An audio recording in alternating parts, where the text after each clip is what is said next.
So, I did my Patreon exclusive video on Monday. And some of you all, I see, now I rarely get challenged by my Patreon subscribers. You know, my haters and critics will disagree with some stuff I say. Even some of my just, YouTube listeners and viewers will disagree with what I say. But I rarely have my loyal and enthusiastic Patreon supporters and subscribers disagree. But I actually had some people disagree with me. What I said. Going back to Monday's video, towards the end of the free portion, I made the argument that just because you're red pill, I basically said that being Mo 1 and or being red pill is not synonymous with being anti-marriage, anti-long-term romantic relationships, or anti-children. And I pointed out like guys like Steve Dean Williams. He's what I would consider to be red pill. He's married. He got 5 children. 4 by his current wife and 1 by his previous wife. And I had at least a handful of guys, they said, Alan, no, I respectfully disagree with you. I would argue that the point of being red pill is to realize that marriage is bullshit. That's part of what it means to be red pill, is to realize that marriage is bullshit, monogamy is bullshit. So as much as I love you, Alan, and I respect you, I'm a Patreon subscriber of yours, but I would have to respectfully disagree with you. I don't believe that I think part of being Mo 1 and even more so being red pill is realizing that marriage is bullshit. Everybody's entitled to their opinions. Here's what I will say about marriage and monogamy. Now, most of you do know that I personally don't believe in long-term monogamy. So I will say, speaking for Alan Roger Currie, I don't believe in long-term strict monogamy. I say that in my book, The Beta Male Revolution. But what I found is this. Not everything works for everybody. Not everything works for everybody. I know some friends and acquaintances who are raw vegans or at minimum vegetarians, and that works for them. Personally, I love chicken wings too much. So being a raw vegan will probably never work for me, although I've tried it for a period of maybe 2 or 3 months. Yeah, I actually there's been twice in my life I've been a vegetarian for anywhere from like 3 to 6 months, where I didn't eat any meat. I love chicken wings too much though. I love chicken wings. I love lobster. I just love chicken, period.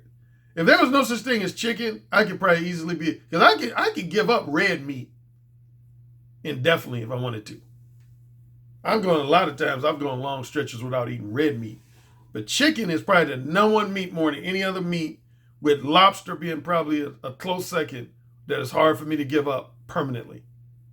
I love chicken, and specifically chicken wings.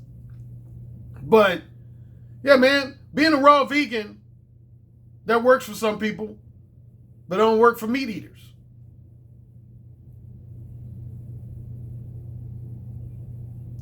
Some people like myself, man, love being self-employed. I love being self-employed. Love everything about it. I consider it a blessing from God to be self-employed and earning a good living being self-employed. But I know a lot of people, being self-employed is not their thing. It creates too much fear for them. They need that dependable paycheck, that steady paycheck. I would say the vast majority of my friends, relatives, and acquaintances have worked for somebody else for their entire adult life. They've never been self-employed. Yeah, I would say probably, I'd say no less than 75 to 80% of all of my friends, acquaintances, and relatives have had, a regular 9 to 5 job. Like my brother right now, he's a teacher. He's been a teacher for like, what, almost 20 years, 17, 18 years. And so self-employment is not for everybody. It works for some people. Other people, they've had, self-employment horror stories.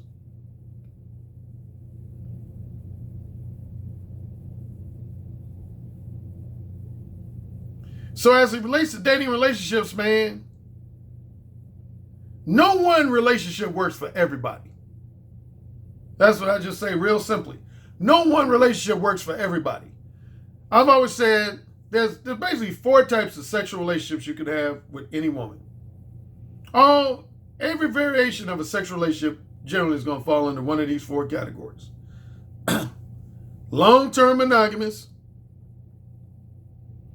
long-term non-monogamous, which is also known as polyamory, short-term monogamous, which is also known as serial monogamy, and short-term non-monogamous, which is simply known as casual sex. Those are 4 types of relationships you could ever have with any woman. Every sexual relationship you have with any woman is either going to fall into long-term monogamous, long-term non-monogamous, short-term monogamous, or short-term non-monogamous. Each of those type of relationships work for somebody. They work for somebody.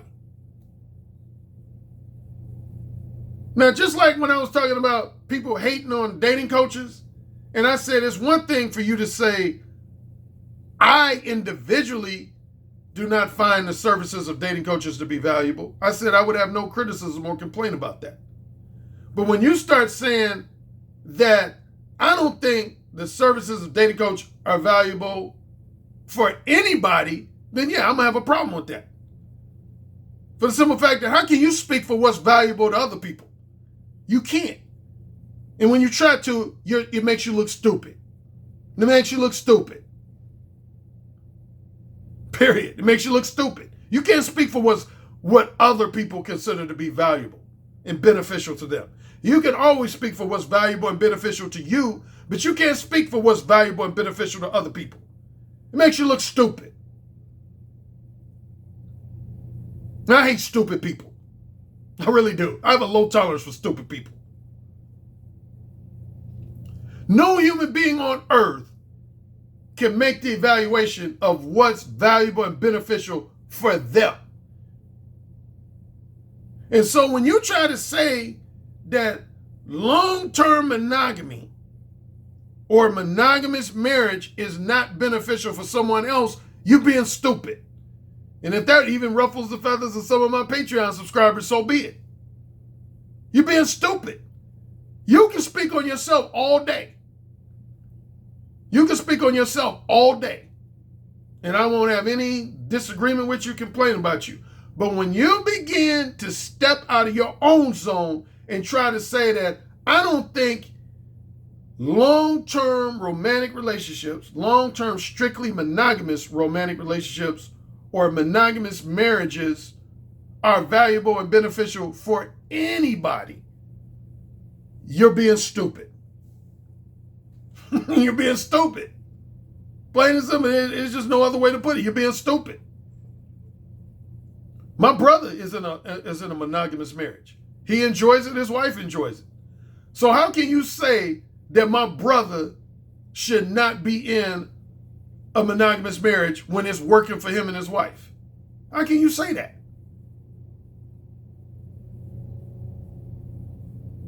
For anyone to suggest that would make them stupid. That would make them stupid. So again, if you're speaking for yourself, I have no criticism of you. I have no disagreement. I'm not going to debate you on that. Because only you know what's valuable and beneficial for you. Only you know what's valuable and beneficial for you. But for anybody to say that long-term, strictly monogamous romantic relationships or long-term strictly monogamous marriages are detrimental to all men or all women, that's not your place to make that evaluation. That's not your place to make that evaluation. See, again, I wish I had the book in front of me. There's a book you've heard me promote called Stephanie, written by an author named Stephanie Coombs, called Marriage: A History. And see, this is why marriage seems like bullshit today, is because she points out, see, in modern day society, a lot of people have associated these things like concepts of true love and romance with marriage. True love and romance with marriage.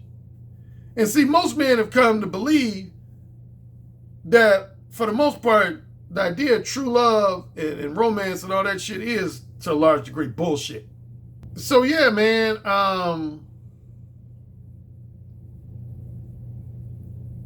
it's just like on the flip side. I know a lot of people who are on the opposite end. They'll try to say that casual sex is detrimental. I've had a lot of women tell me that, even a few men. But a lot of women try to say, oh, a lifestyle that's just full of nothing but casual sex and non-monogamous sex is not good for a man, particularly a man over 40. Says who? Says who?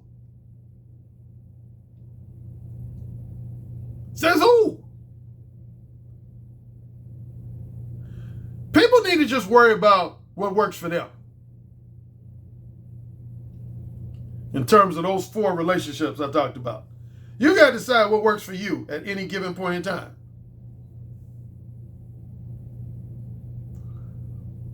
But yeah, Stephanie Coombs was pointing out that marriage was not originally about love or romance. The reason why, is, to refresh your memory, she points out in the book, the main reason why society started promoting marriage real heavily, and more specifically monogamous marriage, was mainly for 2 reasons. And neither one of them had nothing to do with true love or romance. Number 1 had to do with the transference of property. The transference of one's property and material assets. That was the number 1 motivating factor for marriage, and more specifically monogamous marriage, was to make it easier for you to transfer your property and material assets to someone. Now, I would argue in today's society, in modern day society, you could probably do that without being married. You could probably do that in a fairly easy way without being married. So I wouldn't say you necessarily have to be married in order to easily transfer your property, like your real estate, your material assets, your liquid assets to someone else. But it does, even in today's society, it does make things easier when you have a spouse after you die. It makes things easier. Because as I pointed out before, let's say you're a pretty wealthy man and you own this nice big house and you got 4 polyamorous lovers. Once you die, all 4 of those polyamorous lovers are going to try to say that I deserve that house. All 4 of your polyamorous lovers, if they spent considerable time in your house, are going to try to argue that they have a right to your house. Particularly if you don't have any kids. Now, if you got a son or daughter, then you could just, will it to your son or daughter. But if you don't have any kids and you got 4 polyamorous lovers, they all going to argue that they deserve that house. Then they're going to have to go through the courts and all that shit. It's just going to be a big mess. So that's one of the things that marriage facilitates, is the transference of your property, your real estate assets, your material assets, your liquid assets. Because the worst thing you don't want, man, is just for the state to take your shit. Like, if you don't have a will in place when you die, which why all you people Even some of you young people who think you're going to live the next 60 years should try to have a will. Like, I need to get a will in place, to be truthful. Like, now that I'm criticizing you guys, I don't know if I have a will in place. I want to say I don't. Yeah, if you don't have a will in place at the time you die, and let's say you got considerable assets, man, then either one of two things happens. Either the state is going to take ownership of all your stuff. That happened to at least one of my relatives.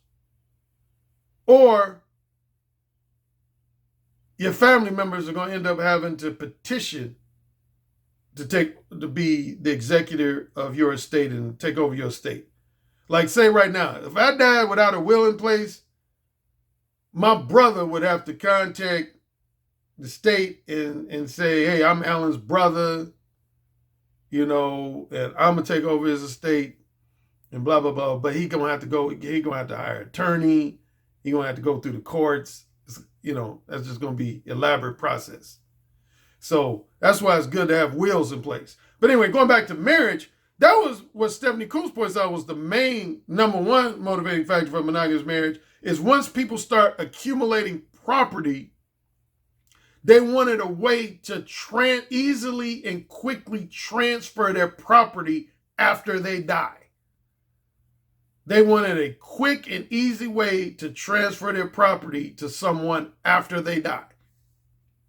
The second most motivating factor for monogamous marriages was paternity. Paternity, because nowadays we have what's known as the DNA test. With the DNA test can prove if you're the actual biological father of a child.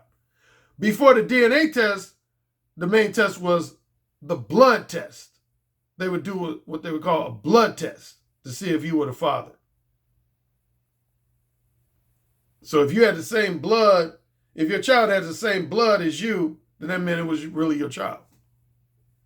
I think the blood test came around either in the latter part of the 19th century or very early part of the 20th century was when they first initiated the blood test. But before the blood test and DNA test, there was no way to prove paternity. There was no way to prove paternity, and people felt like monogamous marriage was the closest thing to a guarantee that your children would actually be your children. Even though we know now for sure, and even probably back then they knew, you could be married to a woman and she could cheat on you and get pregnant by another dude. That's happened throughout history multiple times. Hundreds of thousands, maybe millions of times. Paternity fraud is a big issue. I remember my fellow dating advisor, Ron Wills. He had a real angry video one time, either last year or earlier this year. Because Rob is real cool, calm, and collected in most of his videos. You rarely see a lot of anger in his voice or emotion. Like, people trip off me when I go into beast mode. I rarely see Rob go into beast mode. I'm only seeing like probably 3 or 4 times. But yeah, one of his most impassioned videos I've ever seen of Ram was when he did a video blasting paternity fraud situations. But yeah, so those are the two main reasons why society started pushing for monogamous marriage. For the transference of property and for paternity-related issues. So you might say, well, Alan, those are no longer issues. So why would anybody get married? Simply because they want to. That's a simple reason why people get married, is because they want to. Why does anybody do anything? Ultimately, when it comes down to nitty-gritty, because they want to. My brother didn't have to get married. He wanted to get married. A lot of my friends, they didn't have to get married. They wanted to get married. They chose to get married.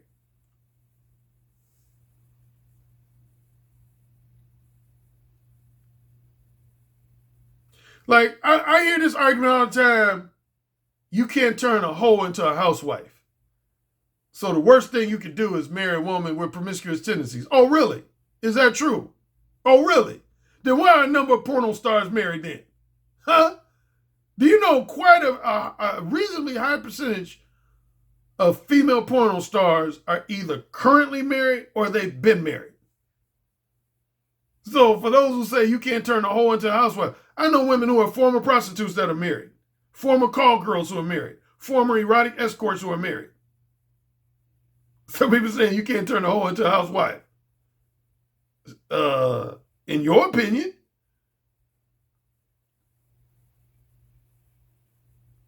Yeah, there are women who used to be professional sex workers, street prostitutes, professional call girls, erotic escorts, porn stars who are either currently married or if they're not currently married, they've been married and maybe they're now divorced. There's somebody for everybody, man. There's somebody for everybody. I know a lot of men because, see, you men put so much emphasis on looks and sex appeal. I'm going to be real with you. I know a lot of men that would rather marry a woman who's an 8, 9, or 10 that has a reputation, a past reputation for being promiscuous, than to marry a woman who's a 3, 4, or 5 who's a virgin or damn near a virgin. And that's real talk. If most of y'all men are being honest with yourself, you know that's real talk. I know a lot of men, if you gave them these two choices, marrying a woman that's an 8, 9, or 10, that's fucked 75 to 100 dudes in her life, or marry a woman that's a 3, 4, 5 that's fucked 3 or less guys in her life, over 50% of the guys would choose the woman who's the 8, 9, or 10. Because y'all know y'all shallow like that. Men put a lot of emphasis on women's beauty and sex appeal. Beauty and sex appeal.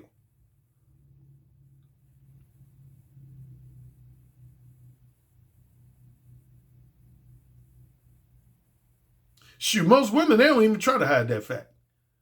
That's one thing I give women credit. They don't even try to hide that fact. Women will openly tell you they'd rather marry a guy who's had 200 female sexual lovers that they think is good looking and sexy than to marry a guy who they don't find physically attractive at all or sexually appealing at all, who's only had sex with 2 or 3 women.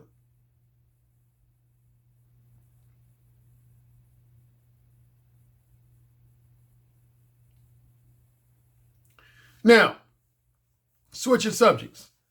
I had a follower of mine. I got to stop reading these emails by followers telling me about other people's shows. Now, I had a follower of mine, actually a couple followers, tell me about a podcast that was done yesterday.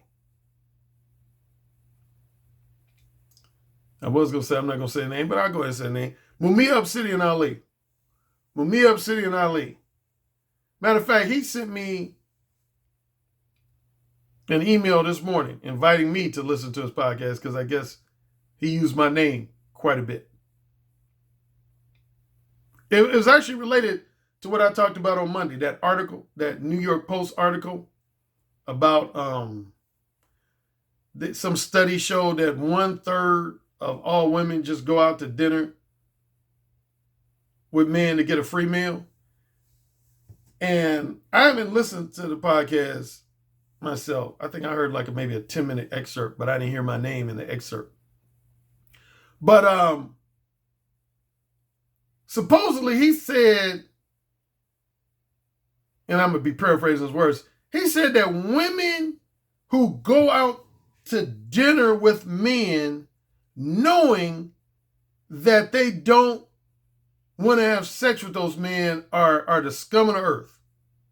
And again, I'm paraphrasing. I don't know if he actually said those words, but I'm paraphrasing. That was, from what I understand, his attitude. Like he basically blasted women who go out to dinner with men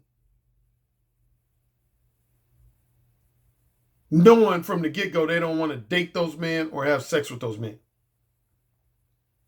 He feels like that's wrong for women to do. Really? Oh, I'm going to get going. Really? Why is that wrong? Why is that wrong? Why is that wrong?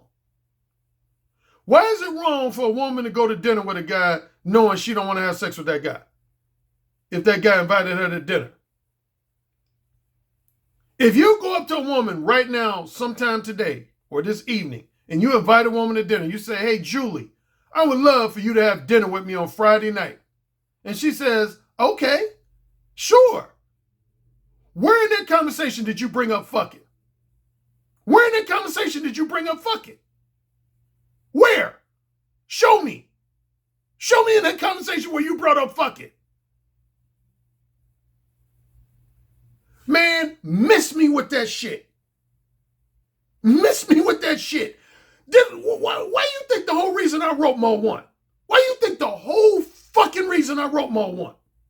Or at least one of the major reasons why I wrote Mo 1. No man deserves to be mad at a woman for going out to lunch with him, going out to dinner with him, going anywhere with him, going hiking with him without having the intention of having sex with that guy if that guy ain't brought up sex. If you ain't brought up sex, shut the fuck up. Seriously. Now I'm being totally real. If you invite a woman to do anything with you and you ain't brought up sex nowhere in that conversation, and after the first date, second date, third date, fourth date, fifth date, it turns out she ends up telling you that she has no interest in dating you, no interest in having sex with you, you can't get mad at her. How the fuck you gonna get mad at her? She ain't no mind reader. I told you guys that 1,000,000 times. She ain't no mind reader. And see, this is why you guys know why I'm big against what's known as indirect verbal game. Dude, spare me with that shit about women should know. We shouldn't even have to say it. I hear a lot of guys saying we shouldn't even have to tell a woman in an explicit, straightforward term. Yes, you do. God damn it, yes, you do.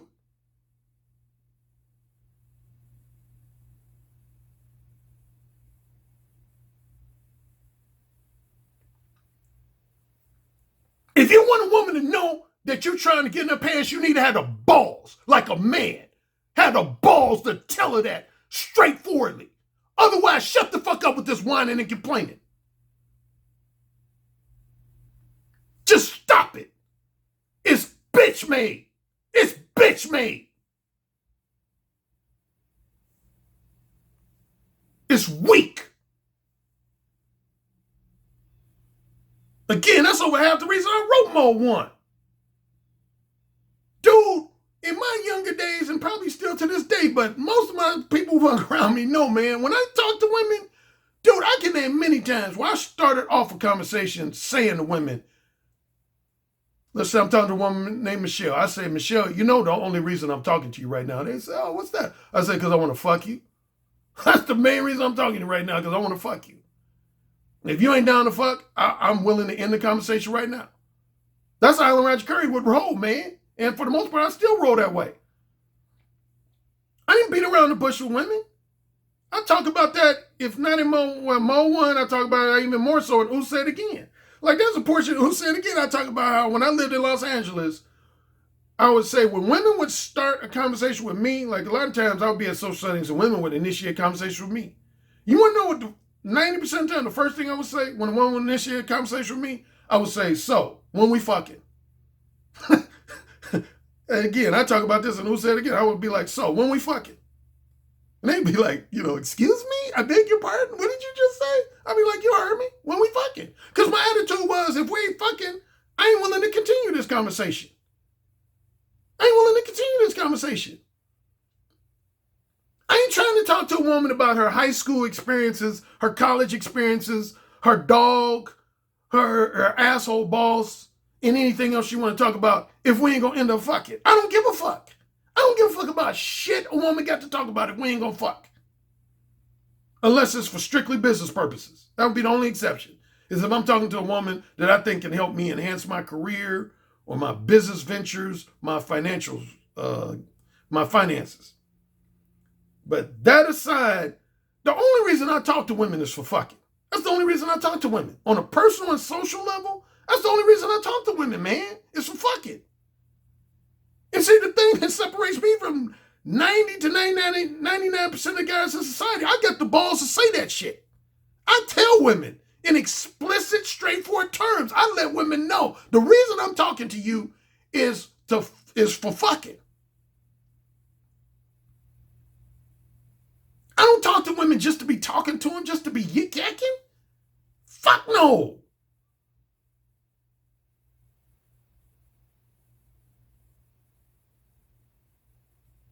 See, for you guys who got mode 1, you need to pay attention to what I talk about in chapter 2. And for those guys who don't have mode 1, then you need to pick up mode 1. Because here's the biggest thing I point out in chapter 2 of my mode 1 book. Manipulation always goes two-way. It's a two-way street. It's a two-way street. It ain't one-sided. It's a two-way street. This is what a lot of guys are. And see, this is why, like I heard a guy recently, I think either in my comment section, a guy wrote me an email. He said, Alan, you always talk about how hardcore red pill you are. But compared to other guys on YouTube, you don't really go in on women like some of the other guys do, man. I feel like if you're going to be true, call yourself hardcore red pill, you need to go in on women more and talk about their fuckery more. Like some of these other podcasts, he named like 2, 3, or 4 other podcasters. Dude, my thing is this, man. It relates to what I'm talking about. A lot of these guys be basically talking about how full of shit women are, but they full of shit. When you full of shit, you always gonna open the door for women to be full of shit. Let me repeat that. When you full of shit as a man, you gonna always open the door for women to be full of shit. Period. If you ain't got the balls to let women know that the number one reason why you talking to them is because you want to fuck, then you gotta take whatever you gonna take. You ain't got room to complain about shit. And that's just real motherfucking talk.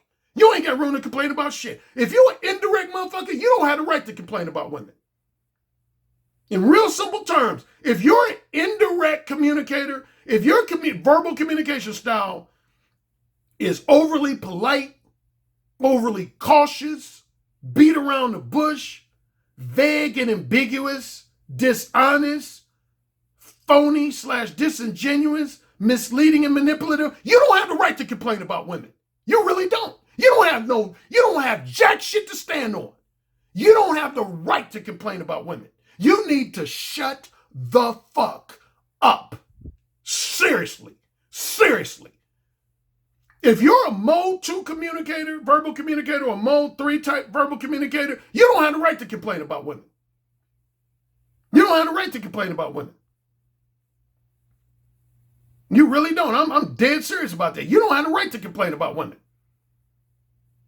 Here's the only time you have the right as a man to complain about the fuckery of women is if women are blatantly misrepresenting themselves. And I've said that multiple times before. That's the only time a man has the legitimate right to complain about some aspect of women's behavior is when a woman is misrepresenting herself. If I had to give 2 or 3 examples. You meet a woman and she gives you the impression that she only has had sex with, say, 3, 4, or 5 men in her life, but then 6 months or a year into the relationship, you find out that woman used to be extremely promiscuous, and she had sex with as many as 50 to 100 guys before she met you.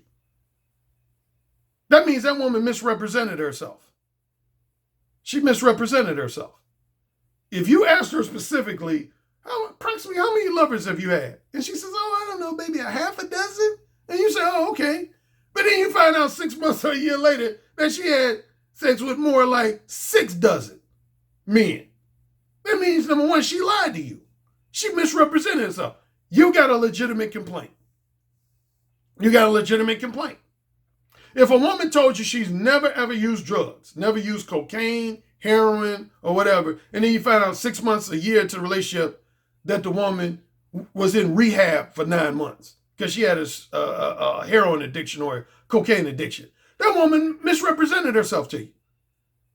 She misrepresented herself to you.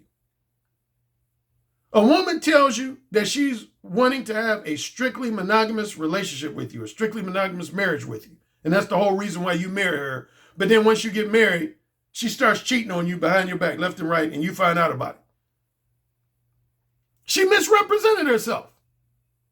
You got a right to whine and complain about that. You got a right to bitch about that. She misrepresented herself. A woman gave you the impression that she was a non-materialistic type woman, that she didn't care about materialistic things and that type of thing. But then yet, once you're in a relationship with her, all she's doing is treating you like you're a walking, talking ATM machine. She's always asking you for financial favors and to buy this and buy that and spend money on this and spend money on that. And you realize she's basically just materialistic as hell. That woman misrepresented. Anytime a woman is blatantly misrepresenting herself, then that's when you have the right, the grounds to get on a podcast and complain about that woman. If a woman misrepresenting herself. So going back to the issue of the date, the free meals type thing. If a woman goes out on a date with you and says to you, hey, after this date, I'm going to give you some pussy. And you're like, oh, okay, yeah. So because of that, I'm going to take you to a 5-star restaurant. Since you already told me you're going to give me some pussy. And then you take it to a 5-star restaurant. And then after that date, all of a sudden she comes up with a reason like, oh, I got a headache or I've changed my mind or whatever. Then you got a right. In that situation, you got a right to criticize a woman. You got a right to criticize a woman. Because she blatantly misled you. But if you just ask the woman out for breakfast, ask the woman out for lunch, ask the woman out for dinner, ask the woman to join you on a trip, but nothing in your conversation specifically said, I'm looking to have sex with you, then you don't have no right to criticize any woman for shit. You don't have no right to criticize any woman for shit. For shit. You need to shut the fuck up. So bottom line, you really can't legitimately complain about women being full of shit if you full of shit. See, that's what people don't understand, and I've had to point this out a number of times about Mo 1.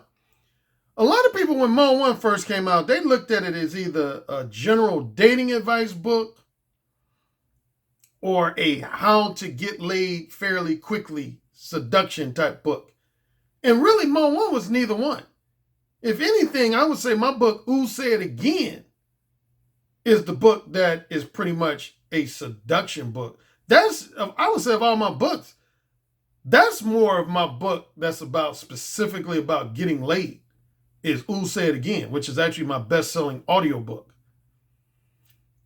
Mo 1 is a book about challenging yourself on a day-to-day, week-to-week, month-to-month basis to be a more bold, fearlessly confident, real, authentic, straightforwardly honest verbal communicator.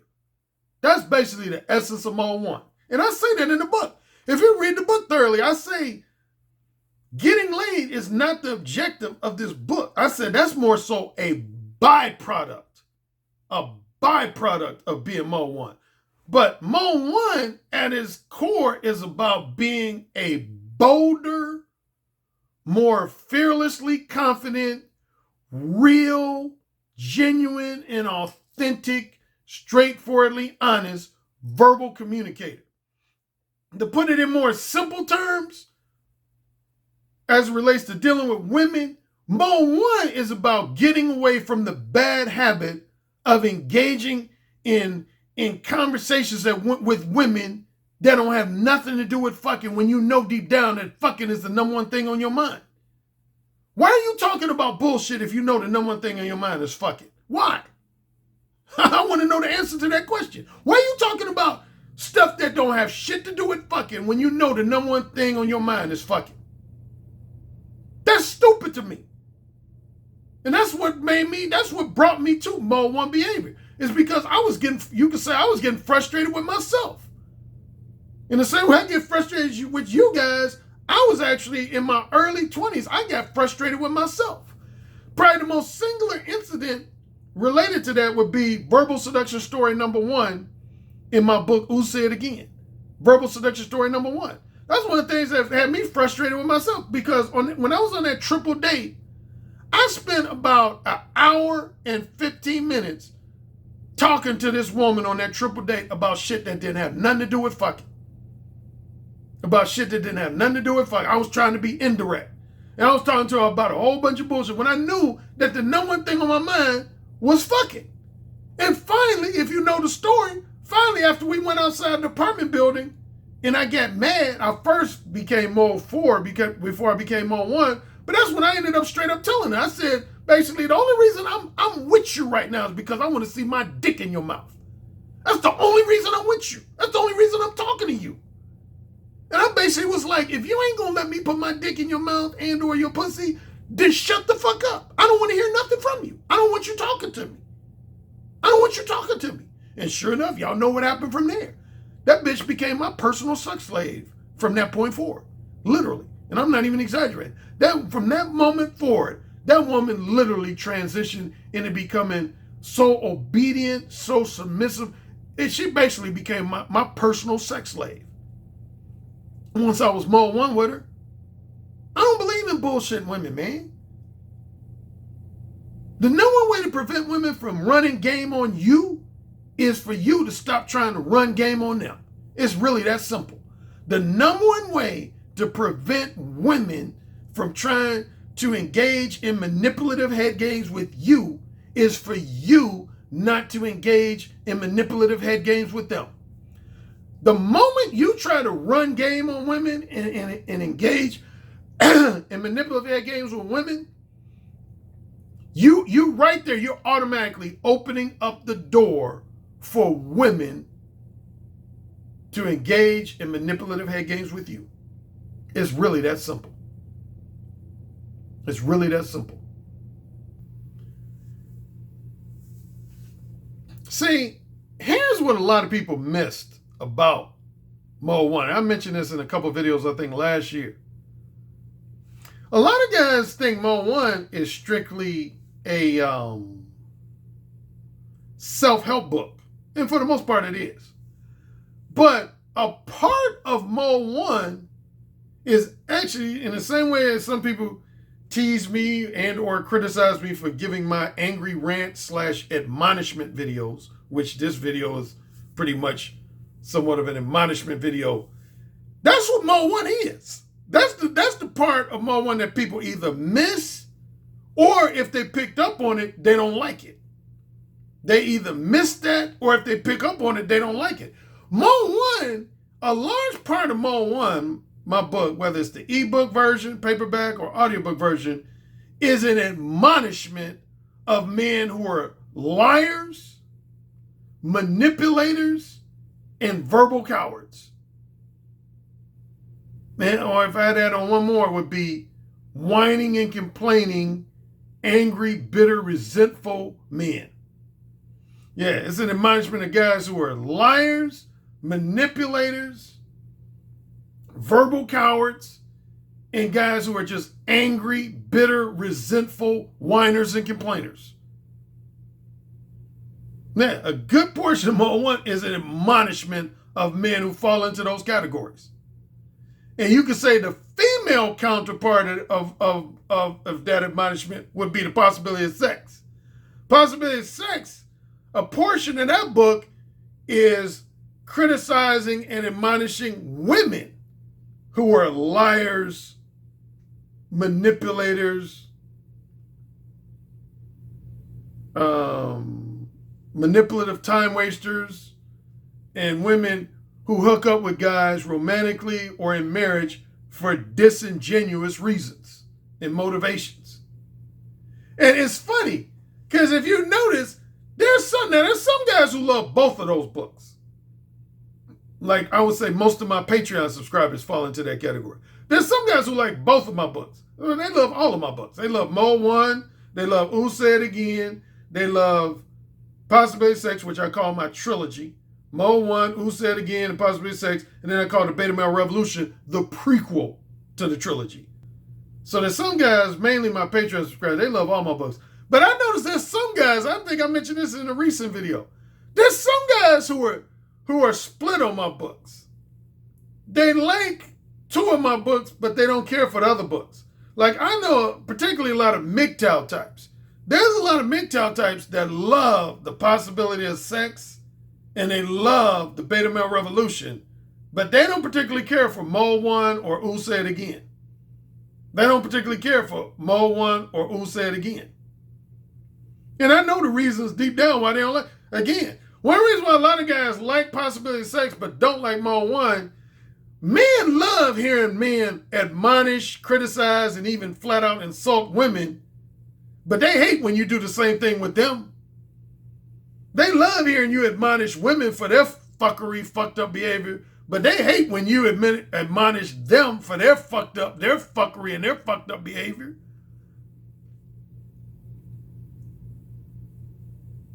But the truth of the matter, again, I'm going to repeat it again, man.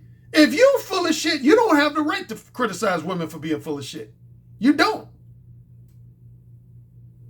If you're full of shit, in other words, if you're dishonest in any type of way, if you're phony and disingenuous with women in any type of way, if you're misleading and manipulative with women in any type of way, if you try to run game on women and engage in manipulative head games with them, you don't have the right to criticize women.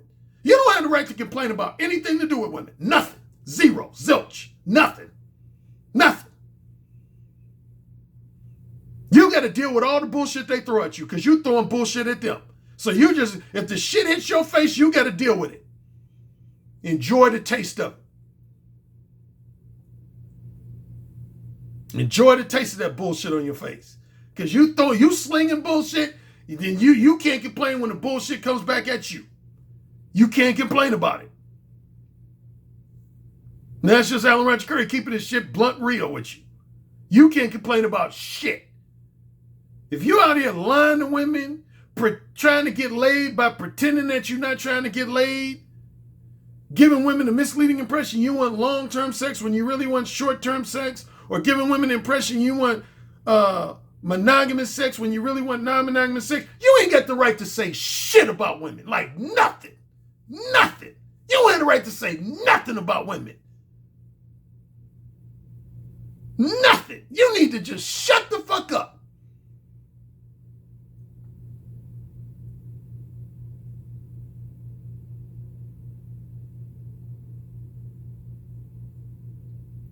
And finally,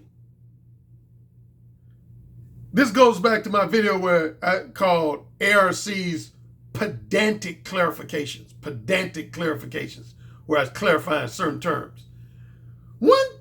Two other terms that tend to be used interchangeably that are not the same thing is fuck buddy and friends with benefits. I would say most men know the difference between the two, but some men I've seen, and somebody I saw recently, either in my comment section or somebody else's comment section, they were almost using those two terms interchangeably. Those are not the same thing, man. The biggest difference simply between the two, well, here I'll start off with the similarity and the difference.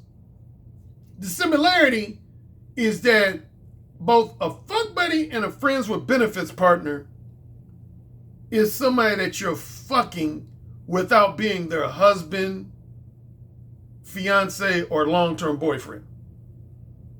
So that's the similarity. A fuck buddy and a friends with benefits partner is somebody that you're fucking without being that woman's husband, fiance, or long-term boyfriend. That's the similarity. The difference mainly has to do with how much time you spend with them non-sexually. That's the major difference between the two. A fuck buddy is somebody you hook up with just to fuck. That's all you do. That's literally all you do. You don't go to the movies with them. You don't go to concerts with them. You don't hang out in the park with them. You don't spend hours talking on the phone with them. You don't do none of that shit. I'd say at best, maybe only 5% of the time you spend with them is spent with them non-sexually. But no less than roughly 95% of the time you spend with a fuck buddy is spent fucking. When I have a fuck buddy, all I do with them is fuck. That's why I don't go out on dates with fuck buddies. I've always said that. I don't go out on dates with women that I look at as fuck buddy material. I don't go out on dates with them. Because I know all of them, I don't talk with them about anything other than fucking. Nothing. And I'm not even joking.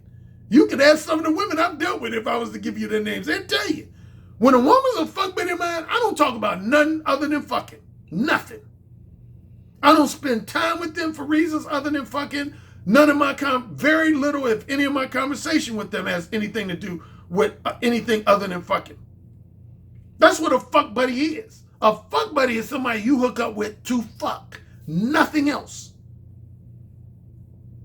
Friends with benefits partner is different. That's a woman that you spend just as much, if not more time with them non-sexually than you do sexually. The only difference, again, is that you're not that woman's husband, you're not that woman's fiance, you're not that woman's long-term boyfriend.